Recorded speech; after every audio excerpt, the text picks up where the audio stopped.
সুপ্রিয় দর্শক, আসসালামু আলাইকুম। নিউজ 24 এর সকালের সংবাদে আপনাদেরকে স্বাগতম। প্রথমেই জানিয়ে দিচ্ছি সংবাদ শিরোনাম। কমপ্লিট শাটডাউন কর্মসূচিতে সমর্থন বিএনপির। চট্টগ্রামে সংঘর্ষে আহত ৮ জন আইসিইউতে, বেশিরভাগই ছাত্রলীগ। বগুড়ায় আন্দোলনকারীদের সঙ্গে পুলিশের সংঘর্ষ, ওসি সহ আহত ২৫। শিক্ষার্থীদের উপর হামলার প্রতিবাদে ২ দিনের কর্মসূচি চরমোনাইয়ের। ঢাবিতে পুলিশের কাঁদানে গ্যাস, সাউন্ড গ্রেনেড, আন্দোলনের এক সমন্বয়ক সহ অন্তত ৩০ জন আহত। এতক্ষণ শুনছিলেন সংবাদ শিরোনাম। পুরো খবর পেতে ভিডিওটি শেষ পর্যন্ত দেখুন। সর্বশেষ সংবাদ পেতে চ্যানেলটি সাবস্ক্রাইব করুন। এবার বিস্তারিত। কমপ্লিট শাটডাউন কর্মসূচিতে সমর্থন বিএনপির। কোটা সংস্কারের দাবিতে আন্দোলনের প্ল্যাটফর্ম বৈষম্য বিরোধী ছাত্র আন্দোলনের ডাকা আগামীকালের কমপ্লিট শাটডাউন কর্মসূচিতে সমর্থন জানিয়েছে বিএনপি। বুধবার রাতে দলটির জাতীয় স্থায়ী কমিটির বৈঠকে এ সমর্থনের সিদ্ধান্ত নেওয়া হয়। রাত 10টায় বিএনপির সিনিয়র যুগ্ম মহাসচিব রুহুল কবির রিজভী এক ভার্চুয়াল সংবাদ সম্মেলনে এ সিদ্ধান্তের কথা জানান। এ সময় তিনি দেশের আপামর জনসাধারণকে কমপ্লিট শাটডাউন কর্মসূচি সর্বাত্মকভাবে পালনের জন্য আহ্বান জানান। রিজভী বলেন, শিক্ষার্থীদের শান্তিপূর্ণ আন্দোলনে পুলিশ ও সশস্ত্র ছাত্রলীগের হিংস্র আক্রমণে ৭ জন শহীদ হয়েছেন। এছাড়া আজও আন্দোলনরত সাধারণ ছাত্রছাত্রীদের উপর র্যাব, পুলিশ, বিজিবি ও সোয়াটের ব্যাপক হামলায় অনেকে আহত হয়েছেন।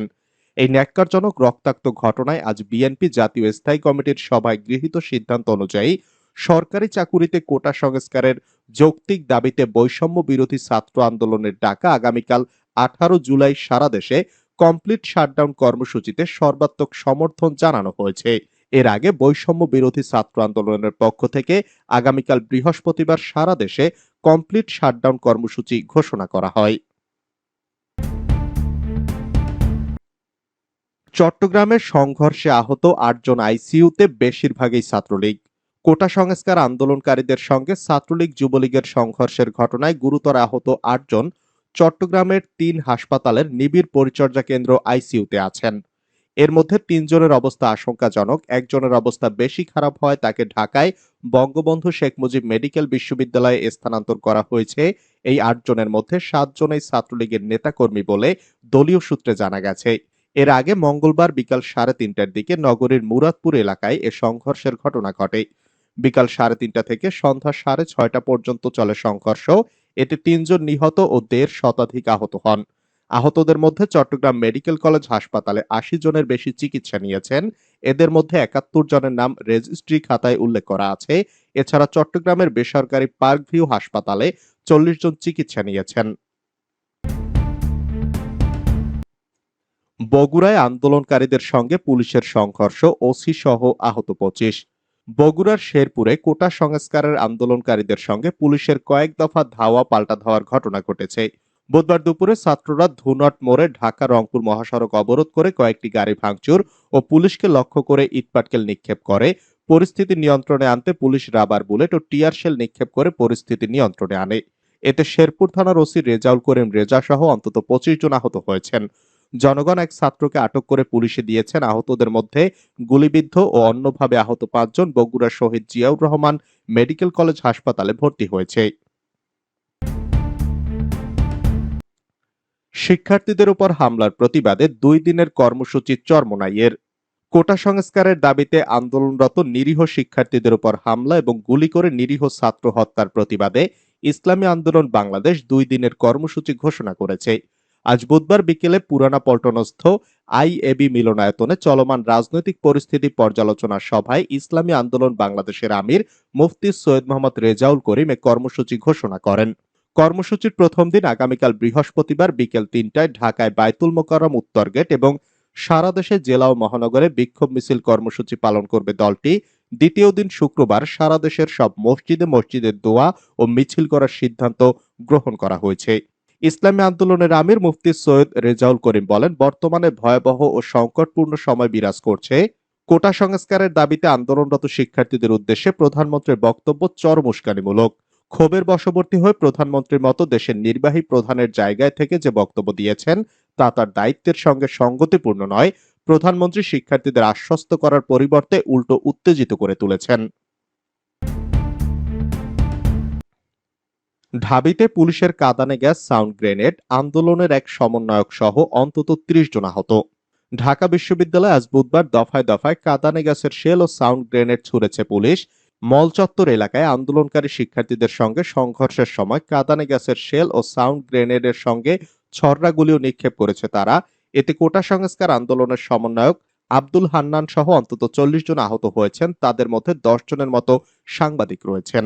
আহত এই ব্যক্তিরা ঢাকা মেডিকেল কলেজ হাসপাতালে চিকিৎসা নিয়েছেন। তাদের মধ্যে ২ জন এই হাসপাতালে ভর্তি হয়েছেন। ঢাকা মেডিকেলের জরুরি বিভাগের চিকিৎসা সংক্রান্ত নিবন্ধন খাতার তথ্য অনুযায়ী আজ সকাল ১০টা থেকে সন্ধ্যা ৬টা পর্যন্ত ঢাকা বিশ্ববিদ্যালয় এলাকায় আহত ৩০ জন এই হাসপাতালে গেছেন। বরিশালে শিক্ষার্থী পুলিশ সংঘর্ষ, উপ-পুলিশ কমিশনার সহ আহত শতাধিক।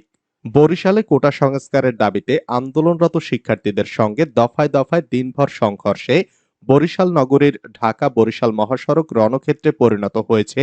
রাত ৯টায়ও পুলিশের সঙ্গে ধাওয়া পাল্টা ধাওয়া, সাউন্ড গ্রেনেড নিক্ষেপের ঘটনা চলছিল। বুধবার বেলা ১১টা থেকে মহাসড়কের নথুল্লাবাদ বাস টার্মিনাল ও চৌমাথা এলাকায় অবরোধ করে শিক্ষার্থীরা। এরপর পুলিশ ও শিক্ষার্থী সংঘর্ষে জড়িয়ে পড়ে। শিক্ষার্থীদের লক্ষ্য করে টিয়ার শেল ও সাউন্ড গ্রেনেড নিক্ষেপ করে পুলিশ। এ সময় দফায় দফায় পুলিশের সঙ্গে সংঘর্ষ হয় আন্দোলনকারীদের। এদিকে ধাওয়া পাল্টা ধাওয়ায় আন্দোলনরত শিক্ষার্থী, সাধারণ পথচারী, পুলিশ, সাংবাদিক সহ শতাধিক ব্যক্তি আহত হয়েছে। এর মধ্যে পুলিশের উপ পুলিশ কমিশনার সহ ১৮ পুলিশ সদস্য আহত হয়েছে বলে জানা গেছে। অপরদিকে সাংবাদিক আহত হয়েছেন অন্তত ৮ জন। টোল প্লাজায় আগুন, সংঘর্ষে রণক্ষেত্র কাজলা শনিরাখড়া, গুলিবিদ্ধ ৬। রাজধানীর যাত্রাবাড়ীতে মেয়র হানিফ ফ্লাইওভারের টোল প্লাজায় আগুন দিয়েছে দুর্বৃত্তরা। এতে হতাহতের কোনো খবর পাওয়া যায়নি। তবে টোল প্লাজা বন্ধ থাকায় হানিফ ফ্লাইওভার দিয়ে সব ধরনের যান চলাচল বন্ধ রয়েছে। এছাড়া শিক্ষার্থী ও পুলিশের মধ্যে সংঘর্ষের সময় শিশু সহ ৬ জন গুলিবিদ্ধ হয়েছেন। বুধবার সন্ধ্যা থেকে এসব ঘটনা ঘটে। এদিকে সন্ধ্যা থেকে কোটা সংস্কারের দাবিতে আন্দোলনকারীদের সাথে পুলিশের দফায় দফায় সংঘর্ষে রণক্ষেত্রে পরিণত হয়েছে হানিফ ফ্লাইওভারের দক্ষিণ অংশ কাজলা থেকে শনিরাখড়া পর্যন্ত এলাকা। দুপুরে ঢাকা চট্টগ্রাম মহাসড়ক অবরোধ করেন কোটা সংস্কারের দাবিতে আন্দোলনকারী শিক্ষার্থীরা। এতে যান চলাচল বন্ধ হয়ে যায়। সন্ধ্যায় সেখানে সংঘর্ষের সময় পুলিশের শটগানের গুলিতে আহত ৬ জনকে ঢাকা মেডিকেল কলেজ হাসপাতালে নেওয়া হয়েছে বলে ঢামেক হাসপাতালের পুলিশ ক্যাম্পের ইনচার্জ পরিদর্শক বাচ্চু মিয়া জানান। আহতদের মধ্যে ২ বছরের এক শিশু রয়েছে। আন্দোলনকারীদের অভিযোগ, পুলিশের জন্যই সবকিছু হলো। আমরা ছাত্ররা শান্তিপূর্ণভাবে আন্দোলন করছিলাম, পরে পুলিশ গুলি গ্যাস ছোড়ে। যাত্রাবাড়ী থানার পুলিশ পরিদর্শক জানান, শিক্ষার্থীদের ঢাল হিসাবে ব্যবহার করে স্থানীয় বিএনপি জামায়াতের লোকজন ঢাকা চট্টগ্রাম মহাসড়ক অবরোধ করেছিল। সন্ধ্যার দিকে তাদের ছত্রভঙ্গ করে দেয়া হয়। পুলিশের গুলিতে কেউ আহত হয়েছে কিনা তা তিনি জানেন না বলে দাবি করেন। আওয়ামী লীগ নেতাদের ১১টি মোটরসাইকেল পুড়িয়ে দিল আন্দোলনকারীরা। গাইবান্ধায় কোটা সংস্কার আন্দোলনের বিক্ষোভ থেকে জেলা আওয়ামী লীগ কার্যালয়ের সামনে রাখা ১১টি মোটরসাইকেল পুড়িয়ে দিয়েছে আন্দোলনকারীরা।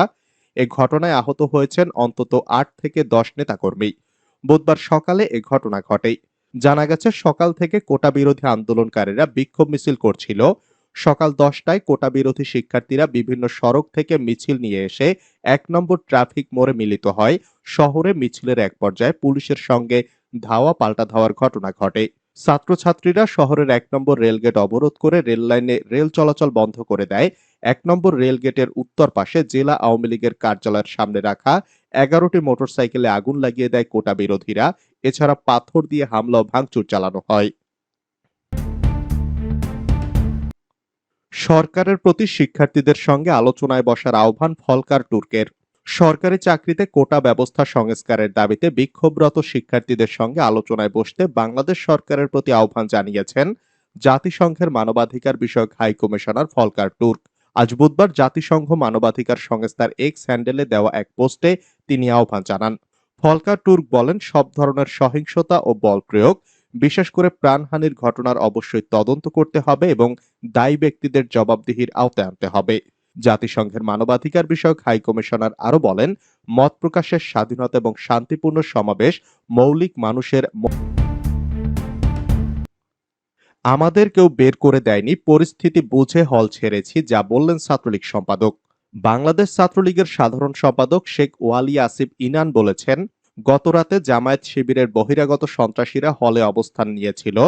বিশ্ববিদ্যালয় বন্ধ ঘোষণা করায় আমরা পরিস্থিতি বুঝে নিজেরা হল ছেড়ে দিয়েছি, আমাদের কেউ বের করে দেয়নি। আজ বুধবার দুপুরে ছাত্রলীগের সাধারণ সম্পাদক শেখ ওয়ালি আসিফ ইনান একথা বলেন। এর আগে মঙ্গলবার রাতে ঢাকা বিশ্ববিদ্যালয়ের বিভিন্ন হল থেকে ছাত্রলীগের নেতাকর্মীদের বের করে দেওয়া হয়েছে বলে দাবি করেন কোটা সংস্কারের দাবিতে আন্দোলনকারীরা।